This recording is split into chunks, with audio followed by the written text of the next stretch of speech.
It started as a normal mission. You entered the region ready to find and conquer its capital, but soon you realized you were not the only ones. The dreaded General Volkare just disembarked close to you and prepares to march. Despite his huge army of orcs and draconum, Atlanteans welcome him and some even join his forces. Have they made some strange alliance? Whoever this Volkare is, and whatever allowed him to rise to such power, he has to be stopped at any cost. And it has to be done before he joins his forces with the garrison of the capital. Hurry to reach and conquer the city before Volkare, and at its gates prepare one hell of a welcome for him. Get ready for the most epic battle this land has ever seen. Volkare's Return. Hello everyone and welcome to the One Stop Co-op Shop. This is Colin and today we are going to have some fun. I really wanted to get Mage Knight back out, and what better way to do it than to do a recording of a playthrough, huh? So I'm going to do a playthrough with Volkare. We're going to try and take on a city and then defend that city from Volkare. If we do that successfully within 6 days or 6 rounds, we win the game. Now, just so you guys know, I placed this game as my #1 solo game of all time. I love this game solo. I learned everything that I know from Ricky Royal. So a huge shout out for Ricky Royal. If you have not seen any of his videos, why are you watching mine? Go watch his. His are better. I'm just saying, they are phenomenal. So check them out. He does a great job. I have not played this game nearly as much as he has. I have won this scenario 1 time out of 4 tries. So I don't know if I'm going to win, which is actually totally fine. We're just going to have a lot of fun with this. I'm also kind of hoping you guys can give me strategical points when you're seeing the play. So I'll play and probably stop at a point and ask you guys what you think we should do. Because I can guarantee you some of the viewers here have played this way more than I've probably played any other game in my collection. Since I am playing with Volkare, I am using all the expansion cards, so that is something else to note. You're going to see Lost Legion cards. I am playing with one of the basic heroes, though. This is my favorite guy. He's all about crystals, and I really like that, the mana crystals, so we're going to play with him. So hang out here if you'd like to see how to set up the game for this scenario. Otherwise, feel free to jump forward to the next videos for the actual playthrough. Hope you guys are excited. I know I am. I can't wait to play this with you. The first thing you want to set up is the Fame board and all the cards that surround it. So up top here I have all the enemy tokens. All of these are shuffled and ready to go. We then have the Fame board itself. This is going to track our Fame. Kind of think of it like experience. So as you gain experience, you're going to level up. Each new row is a new level. And up here it actually denotes what you get when you get those levels. So either you get another command token or you gain an advanced action card and a skill token. So what we'll do for Goldix, because that's the hero we're playing, we'll place one of our shield tokens at the 0 Fame level and over here at the 0 reputation level. After setting up the Fame board, we'll start taking care of these decks of cards. So over here on the top left, this is our advanced action deck. You will always reveal 2 plus the number of players for cards here. So because we're playing a solo game, we'll reveal 3 cards. 1, 2, and 3. Okay, and these are the 3 that we can potentially get when we level up to level 2. Okay, these 3. Then we do the same thing for the spells over here. 1, 2, 3. Perfect. Now, what's different when you're playing Volkare? Volkare is considered as a player when revealing units. So we actually get to reveal 4 units because there are a total of 2 players. So we have Guardian Golems, some Thugs, and Illusionists. Now, depending on the level of difficulty for Volkare, you are going to place 1, 2, or 3 crystals on these specific cards. I'm going to play at the easiest level, which is 1 crystal, and I'm going to place a black crystal on this unit. What that means is, whenever Volkare draws a wound card from his deck, we're going to roll a mana die. And if we roll a mana die and get a black, he's going to recruit this unit. This unit simply gets discarded, but then he'll add one of these keep tokens into his group of enemies. So he slowly is getting stronger. So we're only doing 1. You could put different colors on more of them to make it harder. I think 1 is hard enough for me. We'll just put it that way. You'll also want to shuffle up your advanced unit cards. You're not going to use them right away, not until you reveal your first core tile. So we won't use these for now, but we'll have them all shuffled up and ready to rock. There's also an artifact deck. I love this deck. This is so much fun. And this is one of the big things that I would say Star Trek Frontiers is missing. There is no artifact deck. But these cards are really powerful and really hard to get. You don't reveal any, you just shuffle it up, and each time you gain an artifact, you'll draw 2 and get to keep 1. You'll also have your wound deck here, and they're all the same, so you can have them face up and ready to go. Up here on top, you have your day tactic cards and your night tactic cards, and you'll see how those work in the playthrough. Next, you're going to want to set up your player area. So I'm going to be Goldix for this playthrough. You have your little command tokens here. You're going to have one that's blank on the backside versus you can see all of these ones.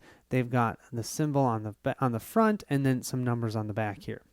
This one means that at the beginning of the game, you're able to recruit and use 1 unit.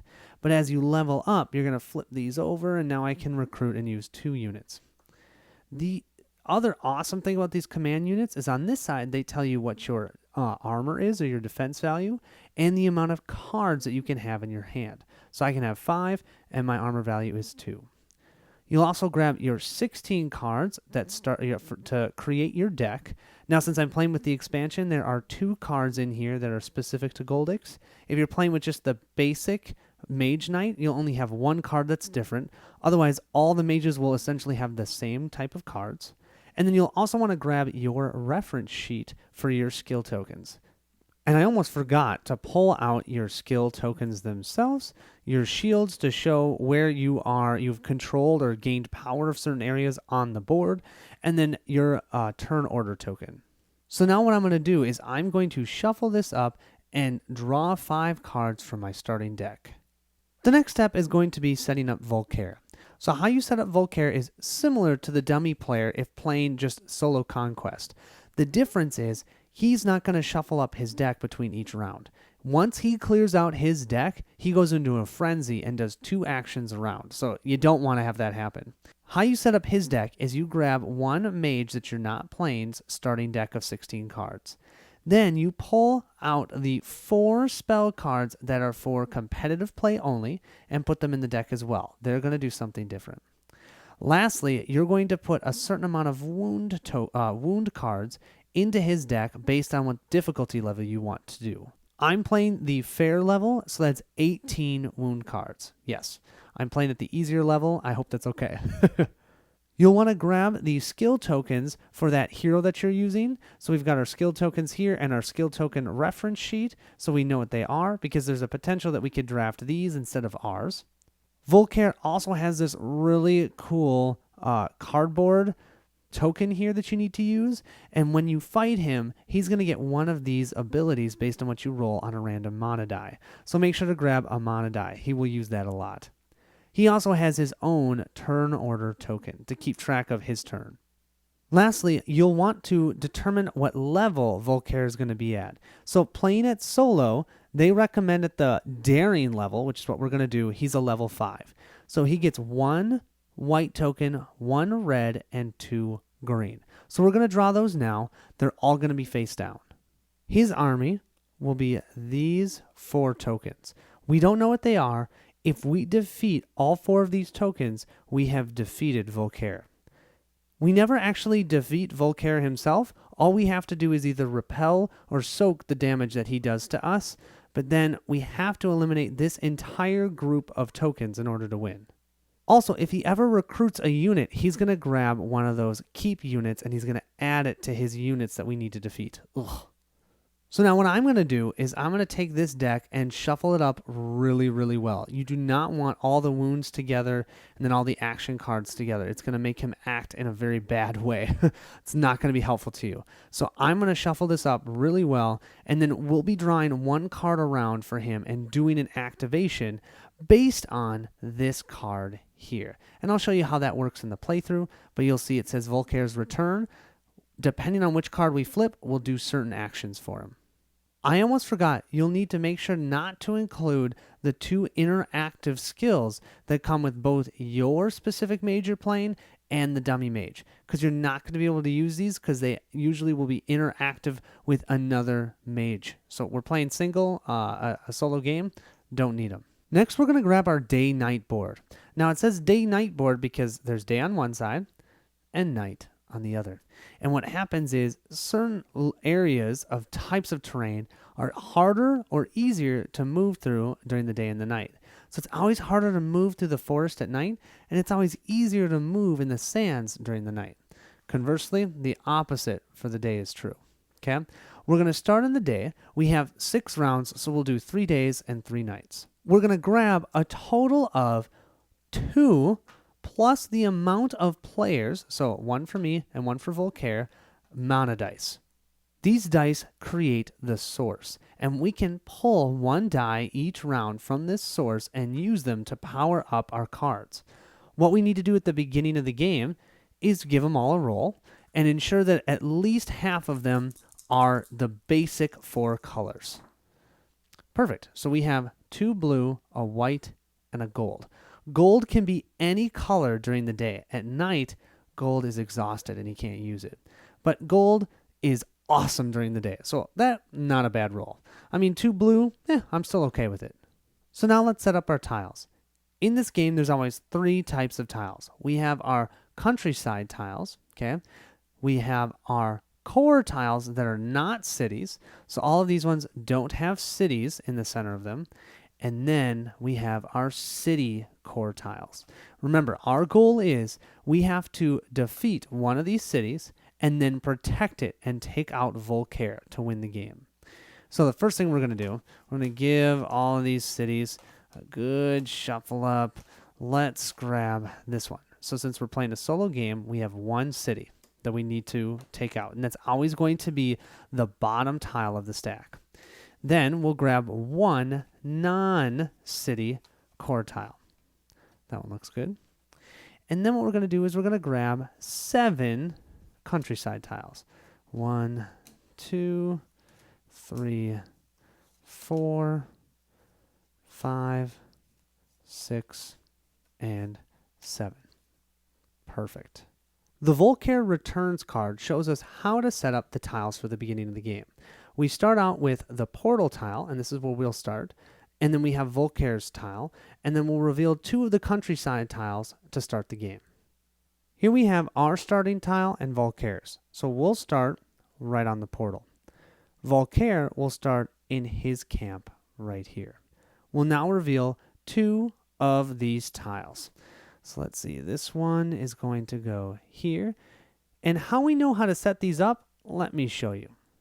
When you place the tiles, you have to ensure you create the specific shapes in these corners. So you can see this is a star and this is a circle. I couldn't place this like this because now I've got a circle with a star and a star with a circle. Has to go this way. Also, do you see this number here? That number must be in the same location as the number on the starting tile. And you can see it's actually the same as the one on Volkare's tile. All numbers are going to have to face this way. So you're not going to get to decide how to place the tiles. The tiles are going to come out in a specific way. Our second tile is right here. Let's see what we get. Whoa, there's a lot going on this tile. And it looks like it's going to face this way. Perfect. There's lots of different things to see on this board. So first of all, we have a rampaging orc over here. So we're going to grab the top rampaging orc.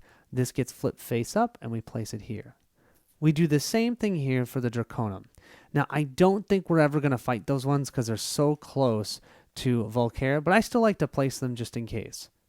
Here we have a village. We don't need to place anything there, but that's an area where we could potentially heal. We could even recruit some units.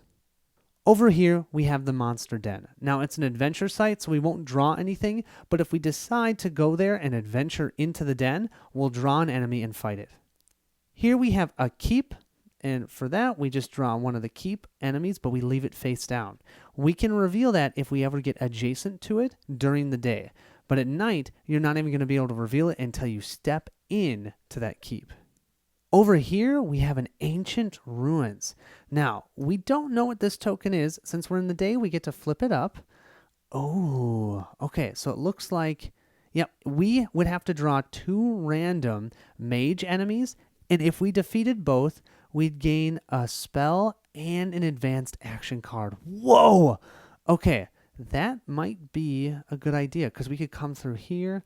I like that. Over here, we have another rampaging orc, so we'll reveal that, place that here. We have a monastery over here. So a monastery is where you can potentially heal yourself, or you can train and gain an action, another advanced action card. How this works is we draw one of the advanced action cards and we'll place this with the units. And so what we can do is we can pay 6 influence and purchase this card from the monastery. Over here we have a maze, and if we enter there, depending on how much movement we use, we get a specific reward when we defeat the enemy there. If we spend 2 movement, we get 2 random mana. If we spend 4 movement, we get a spell. But if we can spend 6 movement, we can gain an artifact. That would be awesome. And our last space to consider is the refugee camp. So you can actually interact here and recruit any units. There are some additional costs if you're trying to get specific types of units that you can only get, let's say, in the city. But if we go there, I'll show you how that works. Now you can see there's lots of different terrain types. Just know that mountains and lakes are inaccessible to us. But Volkare, he can move on to any space that he wants.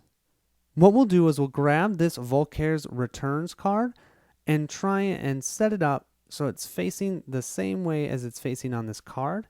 And if he draws a blue action card, he's going to move this way. A white action card, he's going to move this way. And a green action card, he's going to move this way.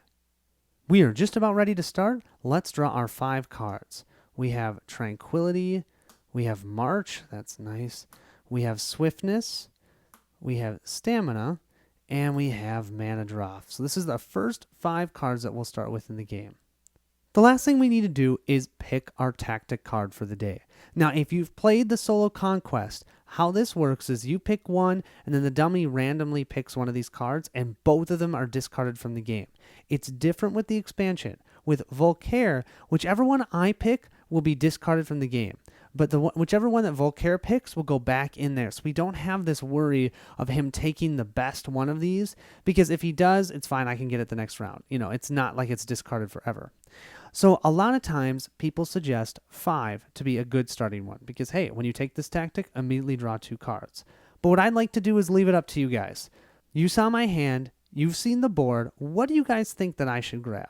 I am leaning towards 5. I think it's a good way to start off, but I want to know what you guys think. And in case you're totally new to Mage Knight, what's going to happen is, let's say I pick 5. Then I'll take the rest of these, randomly shuffle them up, pick one for Volkare, and then that determines the player order. So I picked 6 for him. That'd be really nice. So since we picked 5 and he picked 6, we would go first. Okay, and all that matters is we take our actions first, then he'll draw 1 card and do his actions. Well, with that, you guys, I think we're ready to rock. I hope you guys are excited. This is a beautiful solo game. Please, any strategy tips you got, give them to me. I'm going to need them all, and I would love it if you guys help me out. Thank you so much for watching, and I hope you have a good rest of your day. I'll see you at the next stop.